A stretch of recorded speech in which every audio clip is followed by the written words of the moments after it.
એમને મેં ગામડામાં નાનકડી દુકાન નળિયાવાળી એક ભાઈની, અને હા મેં કહો કે મોલ નાખ્યો મોટો. હા, અને અહીંયા ભાવ લખ્યો ચોખ્ખું ઘી કે 300 રૂપિયામાં મળશે.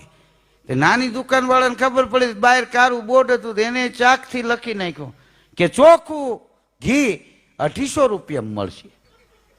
ઓલે બીજે દી 250 કર્યો હતો, નાની દુકાનવાળો એ લખ્યું 200માં મળશે. એ છેલ્લે તો 50 રૂપિયા સુધી વયો ગયો નાની દુકાનવાળો, નળિયાવાળો. તે ઓલા મોલવાળાએ ગામના 1-2 માણસોને મોકલા કે એને કયો, એક તો 50 નળિયાવાળી દુકાન અને અમારે આવડો મોલ, અમારી સામે હરીફાઈમાં નહીં તાગે, એને કયો આ ધંધો બંધ કરી દે. ઓલા ગયા, એ કે ભાઈ આ મોલવાળાએ મોકલા કે શું છે ભાઈ? તો કે તમે આવી રીતે ભાવમાં હરીફાઈમાં હાલ્યા જાવ છો, 300 રૂપિયાનો કિલો ઘી હતું 50 સુધી પુગાડ્યું, તો એમ કે છે કે એને મોટો મોલ છે ને તારે નાની દુકાન છે, તમે નહીં તાગો.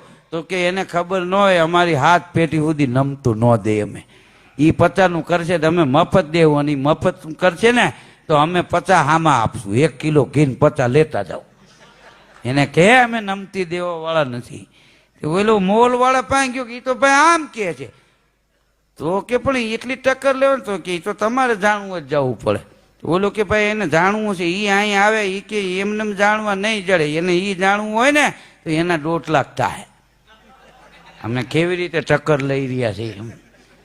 હા, તે ઓલાને એમ મળવા કોઈ 1.5 લાખ કે પણ જાણવું પડશે. મોલ વાળો નાની દુકાન વાળા પાસે ગયો, હાલે 1.5 લાખ રૂપિયા. હવે કે કેમ ટક્કર લે? કે એ જ અમારી મદાર. તમે અહીંયા બોર્ડ માર્યો ને 300 કિલો ચોખ્ખું ઘી, આપણે 250 માર્યા ને કે હા, મેં કે કોઈ દી ઘી વેચ્યું જ નથી, ખાલી બોર્ડમાં લખી નાખું. હા હા, અમે અમારા પરિવારમાં 3 પેટીમાં કોઈ ઘી નથી ખાતું, અમે પેટમાં નથી ખાતું, એ વેચી કોઈ દી. હા, 1.5 લાખ રૂપિયા લઈ લીધા. આ ગામડાની કોઠા હોય છે. આ બધી વસ્તુ ભણવામાં ન આવે.